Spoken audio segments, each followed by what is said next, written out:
दर रविवारच्या क्लासमध्ये सरांचं एकदा ना एकदा नाव हे तोंडात असायचंच. आम्ही दोघांनी मिळून ही केस सॉल्व्ह केली किंवा एखादी घटना जर समजत नसेल तर एकमेकांना फोन करून एकत्र येऊन किंवा समजत नसेल तर एकमेकांचे शंकांची निरसनी करत होते. अशा प्रत्येक वेळी त्यांच्या बोलण्यात येत होतं. आपण पण सर्व ज्योतिषी आहोत, कुणाला काय शंका वाटली काय वाटली तर आपण सगळ्यांनी एकत्र येण्याची गरज आहे. ठीक आहे, धन्यवाद सर. खूप थोडक्यात पण मोलाचे मार्गदर्शन केले. हे आपले वक्ते म्हणून लाभलेले आहेत, ते आपल्याला थोड्याच वेळामध्ये आपल्याला मार्गदर्शन करतील. हे केपीचे अभ्यासक आहेत, त्याचबरोबर उत्तम वक्ते आहेत आणि ह्यांच्या उत्तम वक्त्याबरोबरच त्यांना आपलं पुणे असेल, मुंबई असेल, उज्जैन असेल या ठिकाणी यांना बोलवून त्यांचा सत्कार करण्यात आला आहे. कारण की त्यांनी वेगवेगळ्या पद्धतीच्या इंग्लिश पुस्तकांचे मराठी ट्रान्सलेशन केले आहे आणि विविध व्याख्यानांचा अनुभव आहे आणि त्यांनी वेगवेगळे टेक्निक शोधून काढले आहेत. ATM technique, RPA technique.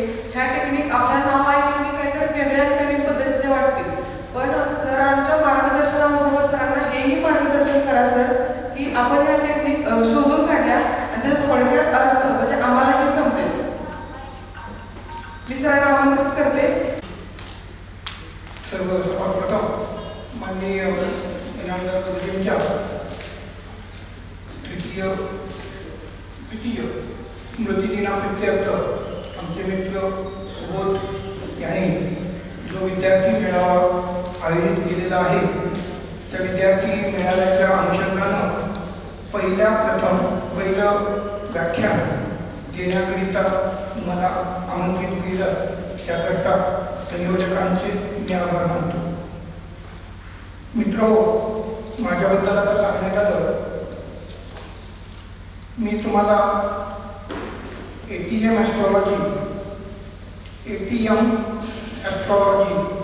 याचा अर्थ ऑस्पिशियस टाईम ब्रॅकेटमध्ये मनी मॅनेजमेंट ॲस्ट्रॉलॉजी. आपल्याला पैसे मिळवण्याकरिता आवश्यक संधीचा सदुपयोग करून आपण त्या कालावधीमध्ये जर प्रयत्न केले तर आपणास 100% यश मिळते. आजपर्यंत या गोष्टीचा विचार ज्यादातर ज्योतिष ग्रंथांमध्ये करण्यात आलेला नाही. शेअर मार्केट सारख्या ठिकाणी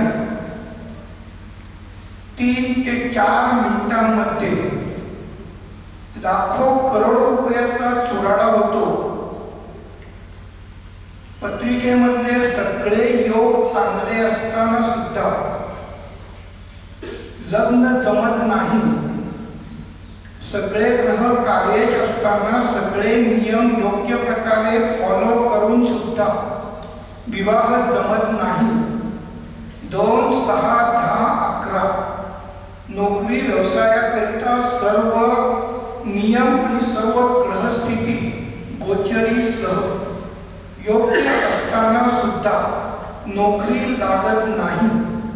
अत्यंत चांगले ग्रहयोग असताना सुद्धा अचानकपणे नोकरी सुटली जाते. लग्न झाल्यानंतर सर्व प्रकारचे 2, 5, 11 या भावाशी संबंधित सगळे ग्रह कार्यश असताना सुद्धा संतती होत नाही. त्याशिवाय आपण जे प्रयत्न करतो त्या प्रयत्नांच्या अनुषंगानं जे कुंडलीमध्ये तथाकथित जनन दोष असतात त्या जनन दोषांच्या अनुषंगानं आपण जे परिहार किंवा शांती करतो. आता या ठिकाणी साधारणपणे मी कोल्हापूरमध्ये बघितलं की लिंगायत समाज आणि लिंगायत समाजामध्ये जंगम आणि स्वामी हे मित्र ज्यादातर ज्योतिषशास्त्राकडं अत्यंत गांभीर्यानं म्हणजे अभ्यास करत आहेत. इतर समाजातील इतर घटक आहेत त्यांचा ज्योतिषशास्त्राकडे बघण्याचा दृष्टिकोन इतका पवित्र नाही. ज्योतिषशास्त्रातून फक्त पैसे मिळवायचे याच भावनेनं ज्यादातर लोक याचा अभ्यास करताना दिसतात. तर या सर्व गोष्टींचा मी तुम्हाला काही गोष्टी सांगितल्या. विवाह होत नाही, नोकरी मिळत नाही, संतती होत नाही. याकरिता जर तुम्हाला ती गोष्ट करण्याकरिता योग्य कालावधी जर ज्योतिष अभ्यासकांना जर सांगितला आणि जर त्या कालावधीमध्ये तुम्ही प्रयत्न केले तर तुम्हाला यश मिळेलच याची गॅरंटी लक्षात ठेवा. मी जे सांगतोय ते अत्यंत अधिकारवाणीवर सांगतो. वैदिक ज्योतिषशास्त्र आणि आपण मूर्ख लोक याला पारंपरिक हे नाव देतो. ज्योतिष वेदोक्त ज्योतिष म्हणतो, ज्याला वेदांग ज्योतिष म्हणतो. वेद हे अपौरुषेय आहेत, व्यक्तींनी लिहिलेले नाही आहेत. त्यामुळं वेदामध्ये दिलेलं वाक्य नियम कधीही चुकीचे असू शकत नाही. पण तरी सुद्धा वेदांमध्ये, अथर्व वेदामध्ये ज्योतिषशास्त्राबद्दलच्या ज्या संकल्पना सांगितल्या त्या संकल्पनांचं योग्य प्रकारे अनुसरण केल्यानंतर सुद्धा आपल्याला जर घटना केव्हा घडेल याचा अचूक कालनिर्णय करता आला नाही आणि त्या अनुषंगाने सध्याचं जे प्रचलित पद्धतीमध्ये कलियुगामध्ये विश्वोत्तरी दशा पद्धती अत्यंत परिणामकारक आहे असा जो पराशराने नमूद केलेला उल्लेख आहे, त्याच्या अनुषंगानं आज चंद्र भरणी नक्षत्रामध्ये आहे. आणि चंद्र भरणी नक्षत्रामध्ये असताना आज त्रयोदशी तिथी आहे. तर तुम्ही मला सांगा की त्रयोदशीच्या दिवशी चंद्र शुक्राच्या भरणी नक्षत्रामध्ये असताना हा कार्यक्रम आपण आयोजित करतोय.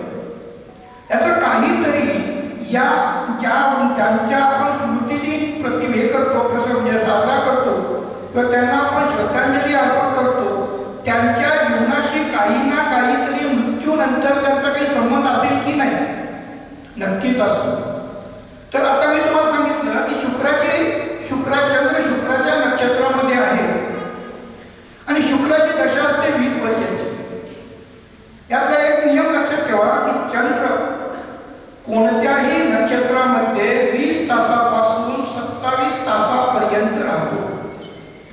आणि दशा याचा अर्थ जेव्हा चंद्र आज सकाळी 7 वाजता भरणी नक्षत्रामध्ये गेला आणि उद्या सकाळी 6 वाजता तो कृतिका नक्षत्रामध्ये प्रवेश करतोय असं जर तुम्ही गृहीत धरलं तर रवी शुक्राची 20 वर्षाची दशा उद्या सकाळी 6 वाजता संपते. कधी ऐकले का?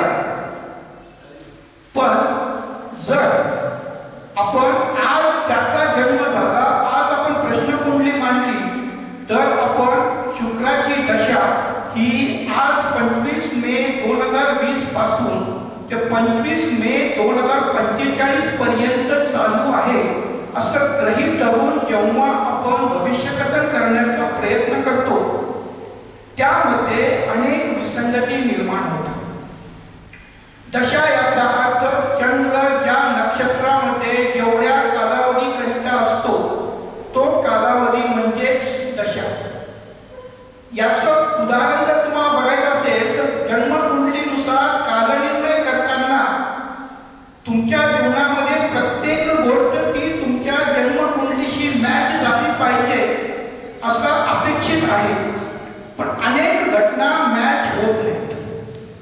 याचं कारण काय आहे की जन्मकुंडलीमध्ये आपली जी दशा पद्धती आहे, दशा पद्धतीचा आपण घेतलेला जो अवाका जो आहे तो अवाका हा विपर्यास्त म्हणजे विसंगत असा आहे.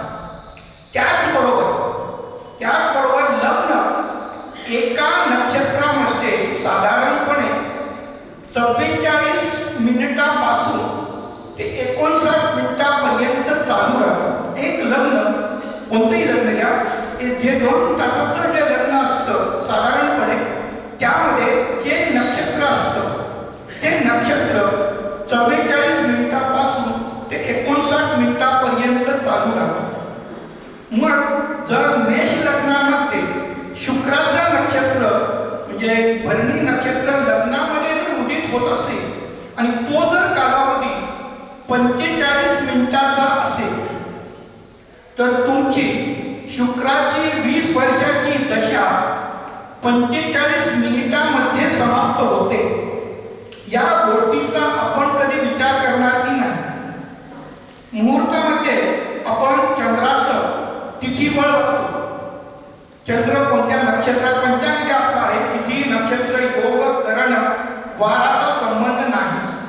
जेव्हा आपण चंद्र सूर्यापासून 12 अंश पुढे जातो त्यावेळेला एक तिथी म्हणतो. मग त्या ठिकाणी जेव्हा चंद्र 36 अंश ते 48 अंशापर्यंत जेव्हा भ्रमण करत असतो त्यावेळेला चतुर्थी असते. आणि चतुर्थी ही आपल्याला माहित आहे की रिक्ता तिथी आहे. मग रिक्ता तिथी मधला तिथीचा अर्धा भाग म्हणजे करण. आपल्याला माहिती आहे की चतुर्थी तिथीचा पूर्वार्ध किंवा उत्तरार्ध तर त्यामध्ये विष्ठीकरण म्हणून एक घटक असतो. लक्षात आलं. म्हणजे तिथीचा अर्धा भाग. जर तिथी 24 तास असेल तर 12 तास पहिला करणाचा पूर्वार्ध असतो आणि दुसरा म्हणजे उत्तरार्ध जो असतो तो त्याच्यानंतर येणारा करण असतो. त्या पद्धतीनं पौर्णिमा 168 मिनिटांपासून 168 अंशापासून 180 अंशापर्यंत हा जो 12 अंशाचा चंद्राचा आणि सूर्यामधला जो फरक आहे त्याला आपण पौर्णिमा म्हणतो. मग ज्या वेळेला तुम्हाला माहिती आहे की आपल्याकडे पौर्णिमा महत्वाच्या कुठल्या असतात. होळी पौर्णिमा, राखी पौर्णिमा, त्रिपुरारी पौर्णिमा, दत्त जयंती, प्रत्येक पौर्णिमा ही महत्वाचीच आहे. पण या पौर्णिमेचा जर करण जर बघितला तर तो करण असतो पूर्वार्ध करण जो असतो तो विष्ठीकरण असतो. मग जर तिथी तुमची चांगली आहे, पौर्णिमा म्हणजे सगळ्यात चांगली 16 कलांचा चंद्र आपण त्यावेळेला आहे असं म्हणतो. मग त्यावेळेला पहिले 12 तास हा कालावधी अशुभ आहे असं समजून जर तुम्हाला कोणीतरी कुठल्या तरी ग्रंथामध्ये सांगितलेलं की जर तुम्ही भावाचं रक्षाबंधन जर या कालावधीमध्ये केलं तर भावाच्या जीवाला धोका होईल, कोणतंही काम केलं तर होईल, मोठं होऊ शकतं का? काही गोष्टी युनिव्हर्सल नसतात. प्रत्येक गोष्ट ही वैयक्तिक असते. त्यामुळं आता मी तुम्हाला जे पुढचं सांगणार आहे मी तुम्हाला सांगितलं तर त्या ठिकाणी ATM ॲस्ट्रॉलॉजीमध्ये मी काय करतो, पराशरांनी विषोत्तरी दशा पद्धती काढली आणि त्याने 120 अंशाचे 120 वर्षामध्ये रूपांतर केलं.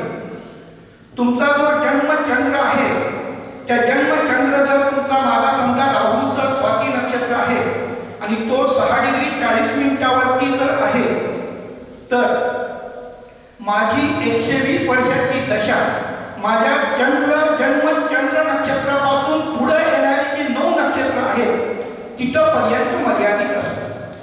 म्हणजे आता मला जर बुधाची दशा चालू असेल तर स्वाती नक्षत्रानंतर बुधाचं नक्षत्र कोणतं येतं? ज्येष्ठा. तर या ज्येष्ठा नक्षत्रामध्ये 17 वर्षाची बुधाची जी दशा आहे यामध्ये आपण असं गृहीत धरतो की चंद्र हा बुधाच्या 17 वर्ष ज्येष्ठा नक्षत्रामध्ये राहणार आहे. शक्य होतं का कधी? नाही होत.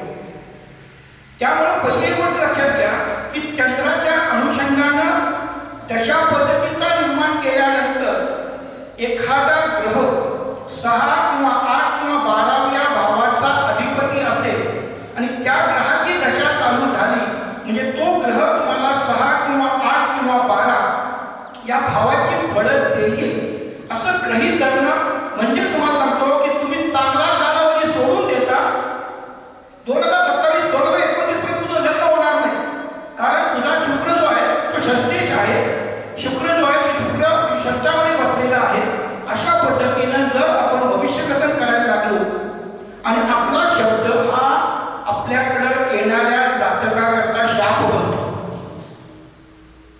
लक्षात ठेवा. मग अशा वेळेला आपण सांगितलं की आपण नवीन अभ्यासक आहोत, जे पुस्तकामध्ये दिलेलं असतं ते सगळंच खरं आहे असं आपण म्हणून सगळं बदल लागतो. मग ज्या वेळेला ती व्यक्ती आमच्या समोर सारख्या एखाद्या व्यक्तीकडे येते, त्या ठिकाणी त्याला सांगतो की बाबा उद्या तू प्रयत्न कर, तुझं काम होऊन जाईल. तू उद्या प्रयत्न करतो, त्याचं काम होऊन जातं. मग असं का होतं? जन्मकुंडलीमधल्या दशा कधीही तुम्हाला फळ देत नाहीत. जन्मकुंडलीमधल्या दशा तुम्हाला कधीही फळ देत नाहीत. आणि जर जन्मकुंडलीतील दशा जर तुम्हाला अशुभ असतील तर जेव्हा तुम्ही प्रश्नकुंडली वैदिक पद्धतीने मांडा, कृष्णमूर्ती पद्धतीने मांडा, त्याची उत्तरं तुम्हाला तंतोतंत 1-2 दिवसाच्या कालावधीमध्ये मिळत असतात. तर जन्मकुंडलीमध्ये तुमचं लग्न होणार नाही असं दिलेलं आहे, आणि जर प्रश्नकुंडलीमध्ये तुमचं लग्न या कालावधीमध्ये होईल असं म्हटलं आणि त्या कालावधीमध्ये ते लग्न होतं, याचं कारण काय? What is that प्रश्नकुंडली?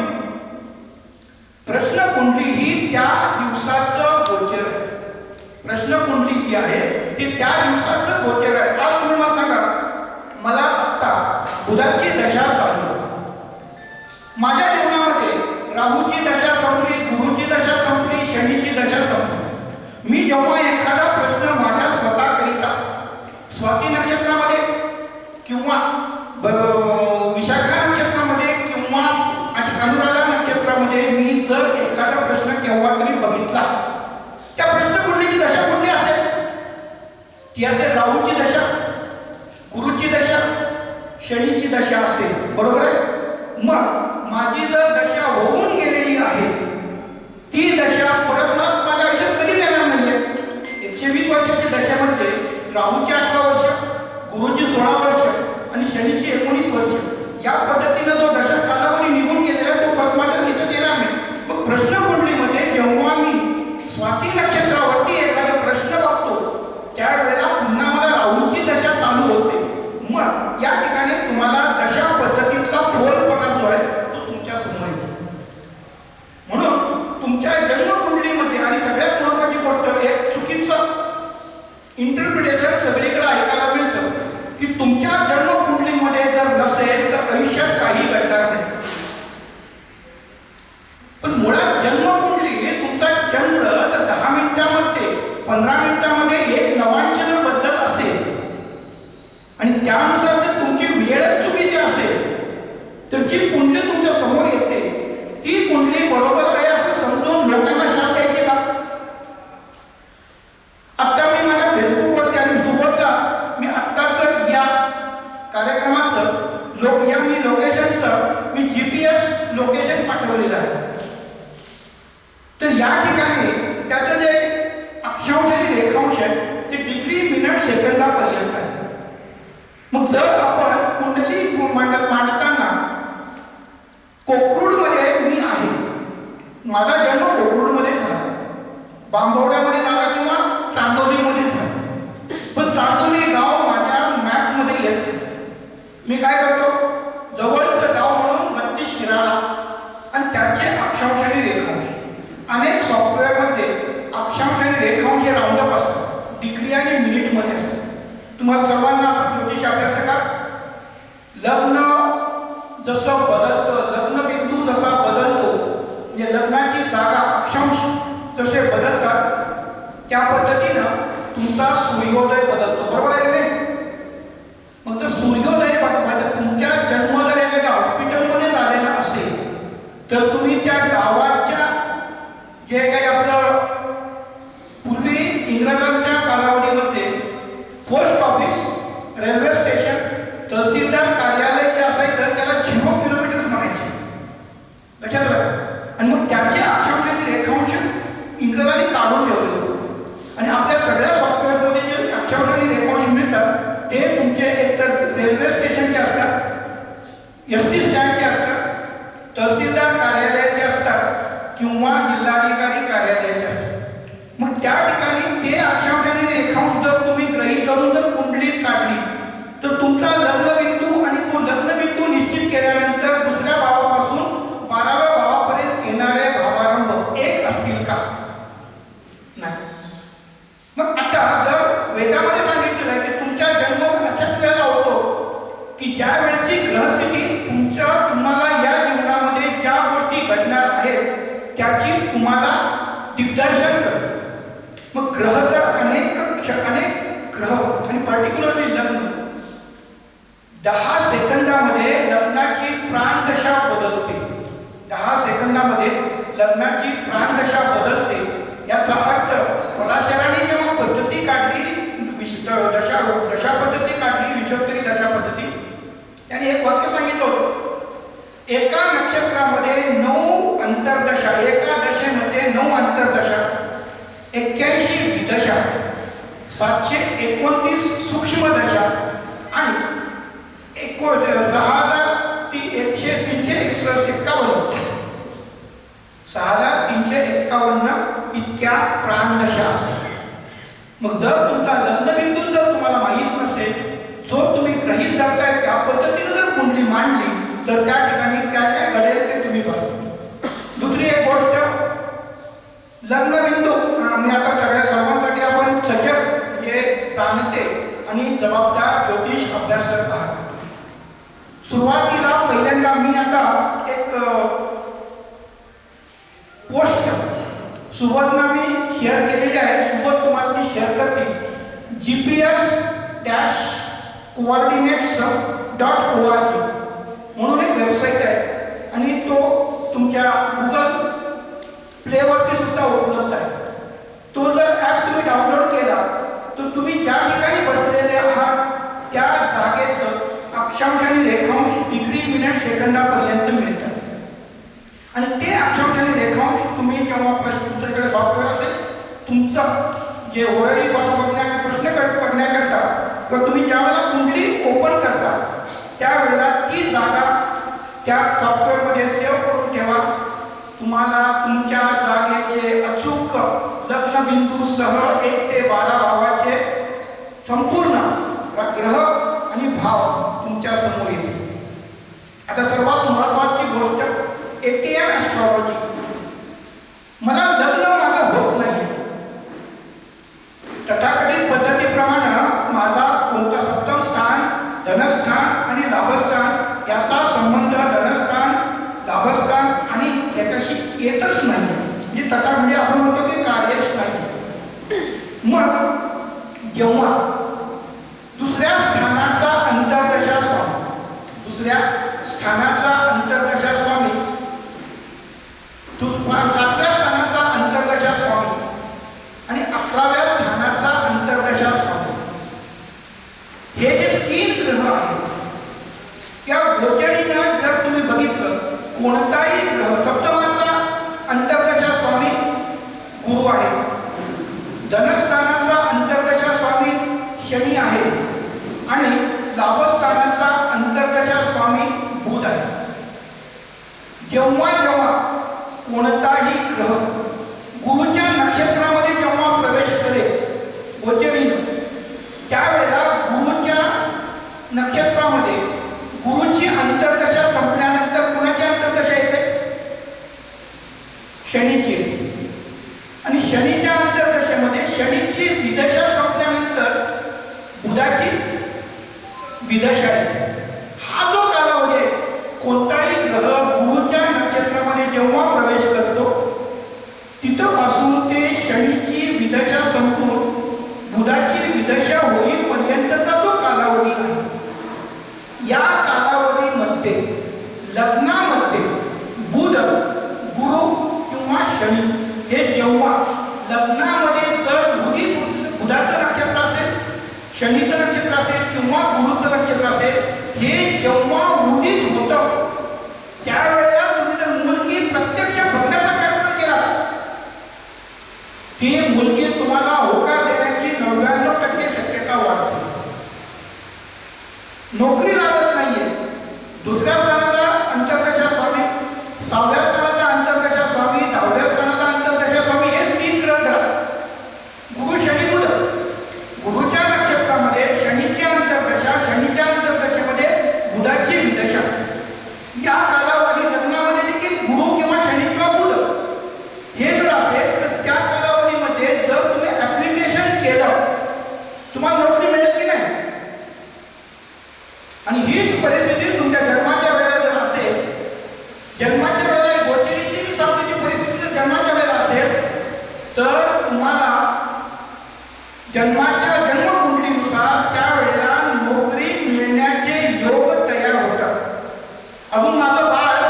त्याला अंघोळ पण घातलेलं नाही.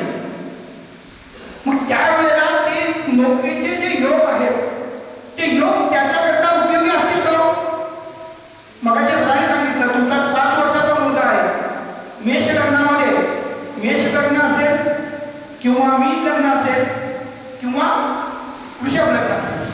शनी जो आहे तो कुंभ, मीन आणि मेष या 3 राशी करता 7.5 आहे. 7.5चा अर्थ काय हो? 7.5चा अर्थ असा की शनी त्याच्या 12व्या स्थानामध्ये असलेले राशी, तो ज्या राशीमध्ये आहे त्या भावामध्ये आहे ती राशी आणि त्याच्या पुढची राशी. तुम्ही मला सांगा की तुमचं आज माझं 58 वर्ष होऊन गेलेलं आहे. आज माझं वय 58 वर्ष होऊन गेलेलं आहे.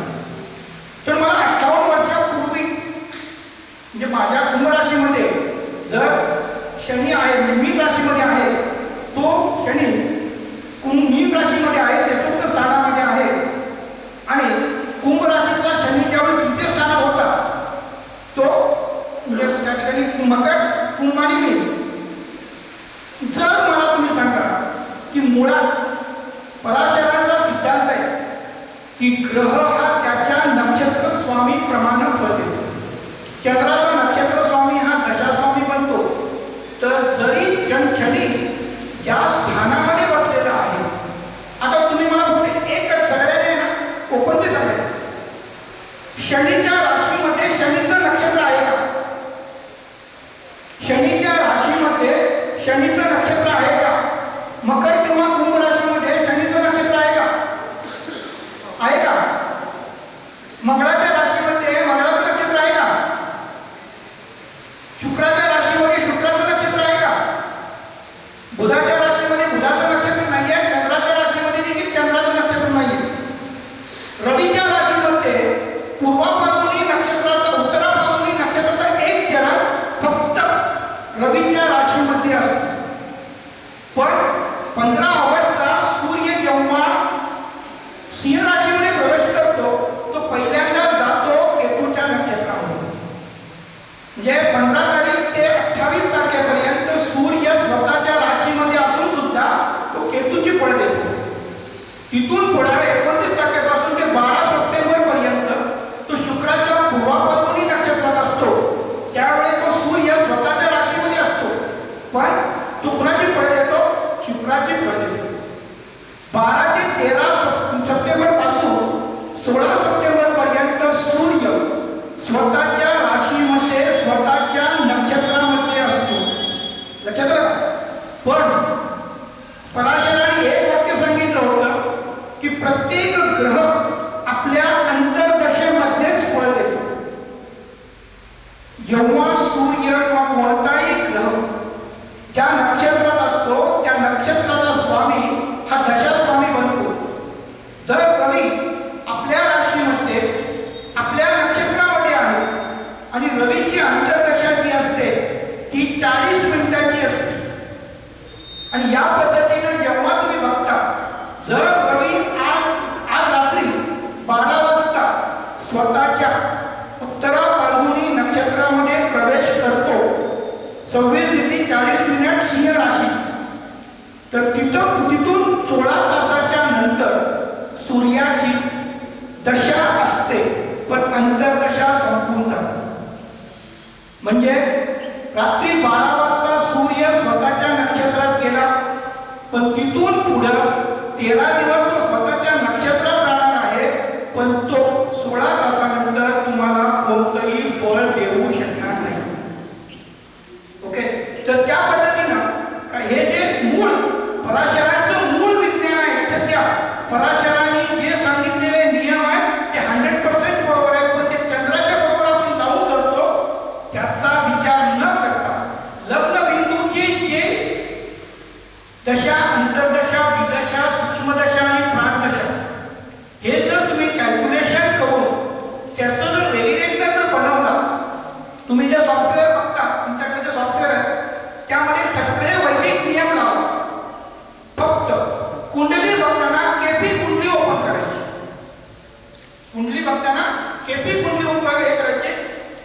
रवीच्या दशेमध्ये रवीची अंतर्दशा समाप्त झाली आणि चंद्राची अंतर्दशा चालू झाली.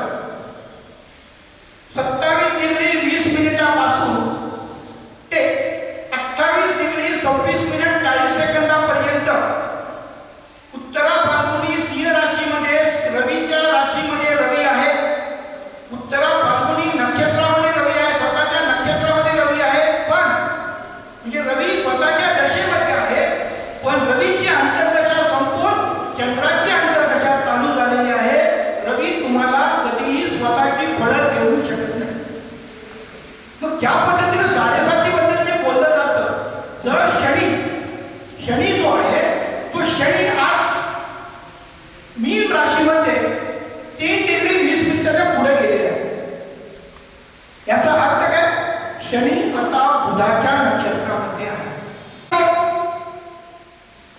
शनी स्वतःची फळं देऊ शकत नाही, तर शनी काय करणार आहे? तो बुधाची फळं देणार. आणि सगळ्यात महत्वाची गोष्ट,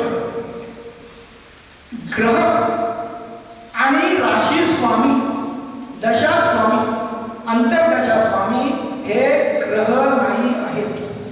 0 डिग्री ते 30 डिग्री पर्यंत जे क्षेत्र आहे, राशी चक्राचं जे क्षेत्र आहे त्याला आपण मेष राशी म्हणतो. आणि त्या मेष राशीचा जो अधिपती मंगळ आहे तो अधिपती नाहीये. That is called area Lord, area क्षेत्रफळ. मग तर मंगळाची राशीची मला फळं बघायची असतील, मेष लग्नाची जर फळं बघायची असतील, तर मंगळाच्या नक्षत्रामध्ये जो ग्रह गोचर करतो तो तुम्हाला लग्नाची फळं देणार आहे. याला वैदिक ज्योतिषामध्ये डिस्पोजिटर थिअरी म्हणतात. Dispositor theory. आपण काय करतो? शनी बघतो. शनी कुणाच्या राशीमध्ये आहे?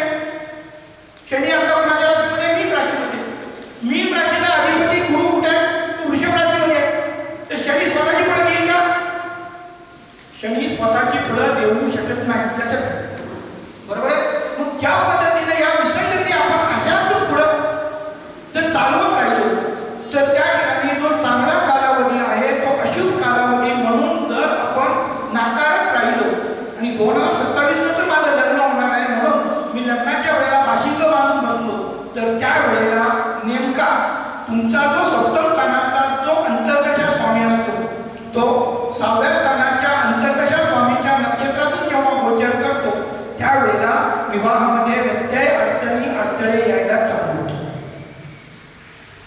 म्हणून आपल्याला काय केलं पाहिजे? आणि पर्टिक्युलरली माझे जे मित्र कर्मकांड, वास्तुशास्त्र, रेमेडीज करणारे जे मित्र आहेत, माझी त्यांना विनंती अशी की कृपया पहिल्यांदा त्या जातकाची कुंडली बरोबर अभ्यास करून त्याची कोणती घटना कोणत्या कालावधीमध्ये घडण्याची शक्यता आहे तो कालावधी त्याला काढून द्या.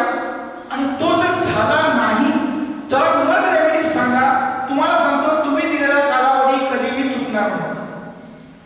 पण त्याबरोबर मी कर्मकांडाच्या विरोधात नाही, पण मुद्दा लक्षात घ्या, कर्मकांड केल्यानंतर सुद्धा तुमची कामं का होत नाहीत? कारण आपल्याला नेमका कालनिर्णयच करता येत नाही. मग जर अशाच प्रकारे 100 लोकांचा मी एकच विधी केला, 3 लोकांची कामं झाली, 97 लोकांची कामं झाली नाहीत, शास्त्र बदनाम होईल की नाही? बरोबर आहे ना? मी तुम्हाला सांगतो का माझ्याकडे अचानक धंदा पडले, 1 लाख रुपया वाचून 1 महिन्यामध्ये किती रुपये मनुष्य कमवू शकतो? 1 लाख रुपयापासून 1 महिन्यामध्ये किती रुपये मनुष्य कमवू शकतो? किती रुपये कमवू शकतो सांगा बघा जरा.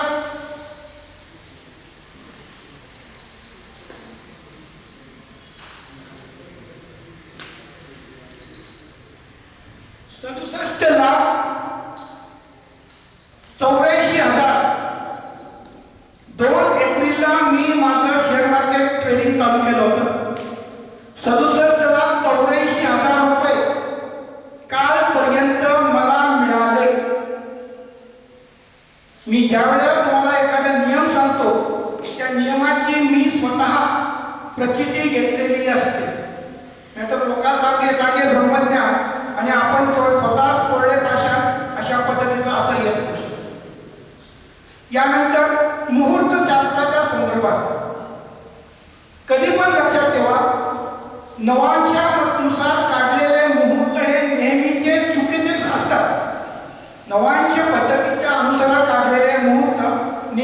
डिग्री चुकीचे असतात. मंगळाच्या राशीमधनं मेष लग्नाला मंगळ स्वतः मग मेष लग्नामध्ये गोचर करतोय.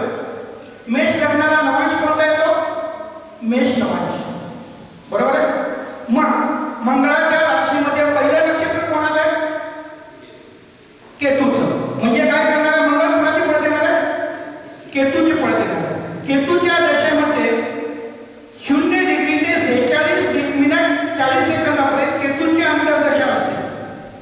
त्यानंतर 46 मिनिट 40 सेकंदापासून ते 3 डिग्रीपर्यंत शुक्राची अंतर्दशा असते आणि 3 डिग्री ते 3 डिग्री 40 मिनिटापर्यंत रवीची अंतर्दशा असते. या 3 डिग्री 40 मिनिटापर्यंत मंगळ स्वतःच्या राशीमध्ये असताना तो केतूचा माध्यम बनवतो आणि पहिल्यांदा केतूची फळ देतो, त्यानंतर शुक्राची फळ देतो आणि त्यानंतर रवीची फळ देतो. मग मंगळ स्वतःच्या राशीमध्ये स्वतःच्या नवांशामध्ये असताना तो अगदी बलवान नाही, ज्याला आपण वर्गोत्तम म्हणतो, तो फळ देईल का? विचार करा. अशा प्रकारच्या अनेक विसंगती आहेत की ज्या आपण मुहूर्ताकरता वापरतो. आपण आजपर्यंत आपल्या राजकीय नेत्यांनी 20 ऑगस्ट 2020 राम मंदिर म्हणजे आपण हे म्हणतो ना, काय म्हणतो, कलश नाही, शिलागृह वास्तू निर्माण करण्याकरता आपण सुरुवात केली. 22 एप्रिल ते 22 फेब्रुवारी 2024 या कालावधीमध्ये अनेक विद्वान पंडितांनी जे निर्णय म्हणजे मुहूर्त काढले होते राम मंदिराचं प्राणप्रतिष्ठापना, त्यानुसार ही गोष्ट माझ्या जीवनामध्ये संपूर्ण जगामध्ये I will be the only one असं सांगण्यात आलं होतं. अनेक दुसऱ्या विद्वान ज्योतिषांनी तो काढलेला मुहूर्त किती चुकीचा आहे हे देखील सांगून दिलं होतं. याबाबतच्या चर्चा तुम्ही युट्यूबवरती बघू शकता. आणि ते केल्यानंतर ज्या कारणाकरता ते केलं होतं ते कारण तसंच्या तसं पूर्ण झालं असेल तर मला सांगा. अबकी बार 405 we are not the politician. आपण राजकीय लोक नाही आहे. We are not the follower of any political party. पण ज्या गोष्टी ज्या पद्धतीनं ज्या गोष्टी करता केल्या जातात त्याची फळं जर मिळत नाहीत हे आपल्याला दिसून आल्यानंतर सुद्धा त्याच गोष्टी तशाच पद्धतीनं करायच्या. दुसरी गोष्ट, आता ज्योतिषाचं मी कॉमनली सांगितलं, आज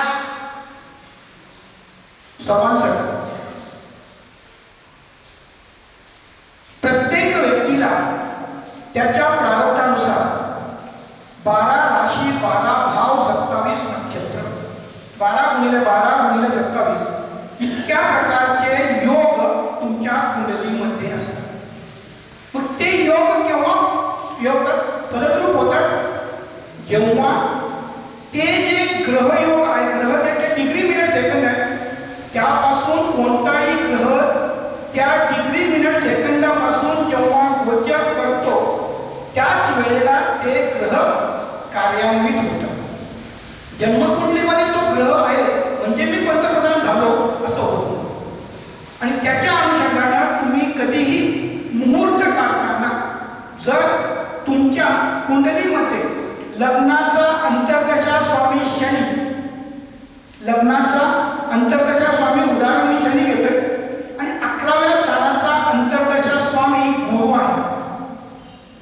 कोणताही ग्रह शनीच्या नक्षत्रामध्ये आणि गुरुच्या शनीच्या नक्षत्रामध्ये आणि गुरुच्या अंतर्दशेमध्ये, म्हणजे शनी आपले कोणताही ग्रह शनीच्या नक्षत्राच्या शेवटच्या कालावधीमध्ये, शेवटचं त्याचं जे नक्षत्र असतं शनीचं, पुष्य असेल, अनुराधा असेल किंवा उत्तरा भाद्रपदा नक्षत्र असेल, यातला शेवटचा जो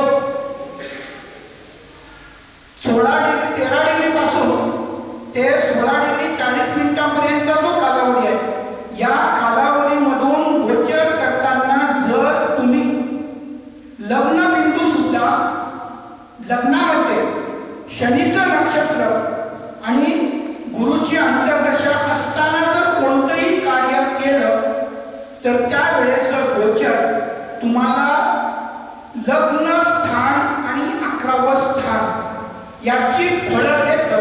तुम्ही जे कार्य कराल त्यामध्ये तुम्हाला सफलता प्राप्त होईल. त्याच्यातलं फक्त 11वं स्थान म्हणजे इच्छापूर्ती स्थान नाहीये. लग्न स्थानाचा संबंध जोपर्यंत 11व्या स्थानाशी येत नाही तोपर्यंत इच्छापूर्ती होत नाही. आणि आता सर्वांसाठी ओके, आत्ताची मी माहिती सांगतोय की मी माझ्याबद्दल प्रौढी मानवत मिळवत नाहीये. 1998 साली शिवोच्चिष्ट महागणपतीच्या प्रत्यक्ष साक्षात्कार सिद्धीतून मी ज्योतिषाचा आमच्या घराण्यामध्ये कोणीही ज्योतिषाचा पंचांग देखील कधी बघितलेलं नव्हतं. पण 1998 साली 27 जुलै 1998 साली अचानकपणे मला अशा काही शक्ती प्राप्त झाल्या आणि त्या शक्तीच्या द्वारे मी केपी रीडर्स जे होते त्याचं मराठीमध्ये भाषांतर केलं. आणि ते भाषांतर करताना मी तुमच्यासमोर आत्ताच्या विसंगती वैदिक ज्योतिष आणि कृष्णमूर्ती ज्योतिष यातील ज्या विसंगती मी तुमच्यासमोर मांडल्या त्या मला 1998 मध्ये प्राप्त झाल्या, कळल्या.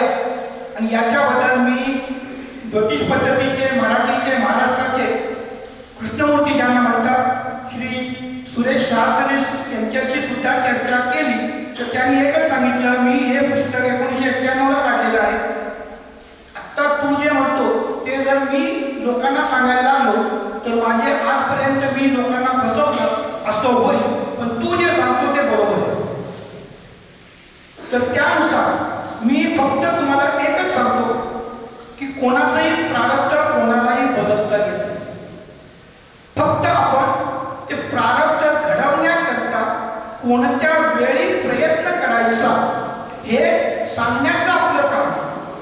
तर आता 27 तारखेला मागच्या मी मालाडमध्ये दत्तमंदिर आहे, तिथं ज्यांचं लग्न झालेलं नाही, लग्न झालं पण संतती होत नाही, त्यानंतर ज्यांना नोकरी लागत नाही, डोक्यावरती कर्जाला मोठा बोजा आहे, अशासाठी मी एक सर्वदोष निवारण शिबिर घेतलं. 80 ते 85 लोक आले होते. त्या ठिकाणी त्यांचं जे त्रास जे होते ते पूर्णपणे दूर करण्याकरिता मी एक विधी केला होता. तर त्याच्या अनुषंगानं मी तो विधीतला एक महत्वाचा घटक तुम्हाला मी आता सांगतो. सगळ्यात महत्वाची गोष्ट लक्षात घ्या की कॅशियर कधीतरी तुमच्या बँकेमध्ये पैसे नसताना पैसे तुम्हाला पेड करू शकेल का? कळेल का? कॅशियर जो असतो तो तुमच्या बँकेत पैसे नाही आहेत किंवा तुमच्या त्या बँकेतच खातं नाही आहे तर त्या ठिकाणी त्या बँकेतून तुम्हाला पैसे कॅशियर देऊ शकतो का? आपण देवांची पूजा करतो, यक्षांची पूजा करण्याची आपल्याकडे प्रकार आहे का? कुबेर हा यक्ष आहे, रावणाचा सावत्र भाव आहे. त्यामुळं जे लोक घरामध्ये कुबेराची फोटो प्रतिमा मूर्ती ठेवून त्याचं पूजन करतात त्यांच्या घरामध्ये पैसा राहण्यामध्ये व्यत्यय निर्माण होतात. 10,000 का मोबाईल सोडून तुमचा मुलगा तुमच्याकडनं 1.5 लाखाचा आयफोन घेतो. आयफोन घेतल्यानंतर खाली येतो, परत सांगितलं की त्याला कळतं की आपण पैसे घालवले. तो परत तिथे गेल्यानंतर तो पुन्हा आयफोन दुकानवाला 1,50,000 परत घेतो का? नाही घेत. नको त्या गोष्टीवरती पैसा खर्च करून स्वतःचं आयुष्य बर्बाद करण्याचं काम प्रवृत्ती कुबेरामुळे निर्माण होते. पहिली गोष्ट. मग आता लक्ष्मी पूजनच्या वेळेला काय करायचं? लक्ष्मी पूजनच्या वेळेला काय करायचं? तुम्हाला सर्वांना माहिती आहे की दुर्वासा ऋषींनी इंद्राला शाप दिला आणि इंद्राला शाप दिल्यानंतर त्याचं संपूर्ण सर्वस्व क्षीर समुद्रामध्ये गेलं आणि त्याकरता महादेवांनी बळीराजाची साथ घेऊन समुद्र मंथन केलं. त्या इंद्राच्या स्वर्गातलं सगळ्यात मोठी महत्वाची कुठली वस्तू असेल तर ती होती चंद्र. चंद्र हा सुद्धा त्याच्या वैभवातून तो ह्याच्यात गेला, म्हणजे समुद्रात गेला. आणि जेव्हा समुद्रमंथन झालं त्यातून जी 14 रत्न निघाली त्यामध्ये चंद्र पहिला आला, नंतर लक्ष्मी आली. आश्विन महिन्याच्या शुक्ल ते कृष्ण चतुर्दशी अमावस्याला चंद्राचं अवतरण झालं होतं, लक्षात ठेवा. आणि अमावस्या असल्यानंतर चंद्र दिसतो का तुम्हाला? आपण जी कार्तिक शुक्ल द्वितीया जी असते त्याला यमद्वितीया म्हणतो. ती दुसऱ्या एका कारणाकरता प्रसिद्ध आहे, ती म्हणजे भाऊबीज. समुद्र मंथनातून निर्माण झालेले लक्ष्मी आणि चंद्राचं जे नातं आहे ते भावाचं आणि बहिणीचं आहे. चंद्र अमावस्यानंतर 30 तास जेव्हा संपतात त्यानंतर चंद्राचा उदय होतो, लक्षात घ्या. आणि आपलं 24 तासाच्या नंतर प्रतिपदा संपते, लक्षात घ्या. त्यामुळं चंद्राचं आणि लक्ष्मीचं दर्शन जोपर्यंत होत नाही तोपर्यंत लक्ष्मी पूजन संपन्न होतं, लक्षात घ्या. आज मी मगाशीच सांगितलं, आज मला जे सर्व देवदेवतांनी प्रत्यक्ष सांगितले ते तुम्हाला मी जे सांगतोय कोणत्याही पुस्तकामध्ये मिळणार नाही. आता मी तुम्हाला सांगतो की लक्ष्मीपूजन करताना आपल्याबरोबर आपलं लक्ष्मीपूजन जे असतं ते आश्विन कृष्ण त्रयोदशीला चालू होतं, ज्याला आपण धन्वंतरी धनतेरस म्हणतो. त्या दिवशी लक्ष्मीपूजन करायचं. आणि ते जे लक्ष्मीपूजन तुम्ही जे केलेलं असतं ते कार्तिक शुक्ल द्वितीया भाऊबीज संपेपर्यंत तसंच ठेवायचं. प्रार्थना महत्वाची आहे. त्या याच्यामध्ये पूजेमध्ये काय काय पाहिजे? धने, लवंग, वेलदोडे, गुळ, खोबरं, दालचिनी एवढं फक्त ठेवायचं. आणि सगळ्यात महत्वाचं समुद्री मीठ, ताटाचं अंबाडीचं पीठ ठेवाय समुद्री मीठ. तिथं फक्त प्रार्थना करायची, घरातील अलक्ष्मी बाहेर जाऊ दे. बाहेरील स्थिर लक्ष्मी अमृत कलशधारी धन्वंतरी सहित सर्व देवदेवतांच्या सहित घरामध्ये येऊन स्थिर वास्तव्य करू दे. डोक्यावरचं कर्ज फिटू दे.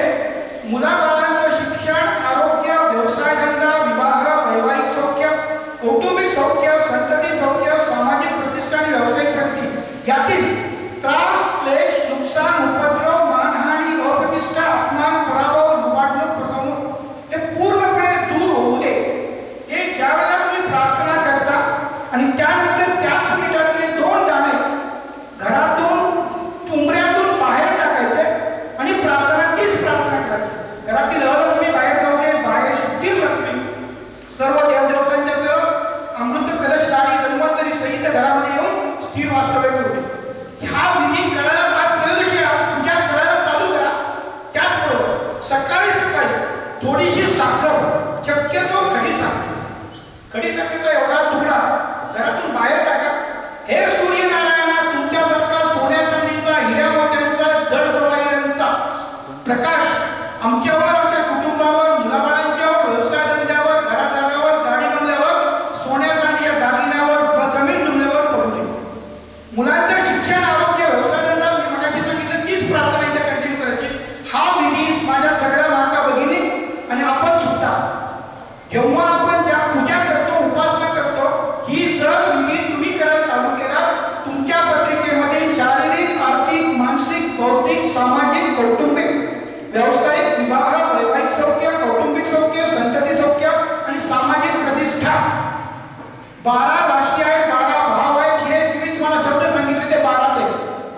यापासून तुमची मुक्तता होईल, तुमच्याकडे येणाऱ्या लोकांचं कल्याण होईल आणि तुमचं नाव, तुमच्या आईवडिलांचं नाव आणि शास्त्राचं नाव जगामध्ये दिगंतर चालू आहे. जे काही सांगायचं होतं ते सांगण्याचा प्रयत्न केलेला आहे. वेळ संपलेली आहे. कृपया मी हे जर तुम्हाला सविस्तरपणे बघायचं असेल तर यूट्यूबवरती कविता ॲस्ट्रॉलॉजी फॅक्ट्स विजयानंद पाटील म्हणून जर तुम्ही सर्च केला तर तुम्हाला ही सगळी माहिती माझ्या यूट्यूबच्या व्हिडिओमध्ये मिळेल. सकाळी 8 वाजता माझा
आपण प्रामाणिकपणे कोणत्याही प्रकारच्या टाळ्या वाजवून हे बंद करा, भाषण बंद करा अशा प्रकारचा प्रतिसाद न देता माझं भाषण पूर्ण करण्याकरता मला संधी दिली, त्याकरता संयोजकाचे आणि आपले सर्वांचे आभार मानून मी माझी आता जे भाषण आहे ते पूर्ण करतो. फक्त एकच मिनिट. श्री गणेशाय नमः, अर्जुनारी गणेश्वराय नमः, दत्तमालाय नमः, ज्योतिबालाय नमः, भद्रकाली महालक्ष्मी महासरस्वती देवी श्री गणेश तुळजा भवानी नवदुर्गा दशमा विद्या मारुतीलाय ब्रह्मा विष्णू महेश गजाननाय भगवानाय खंडोबालाय सर्व देवता स्थान देवता वास्तु देवता काळ देवता मातृ देवता पितृ देवता रेणुका देवी सातारा देवी काळकाई पावनाई त्र्यंबोली फिरेकाई सर्व देवता सर्व गुरुतत्व आमचे आई वडील आमचे पितर सर्व देवदेवता यांच्यासह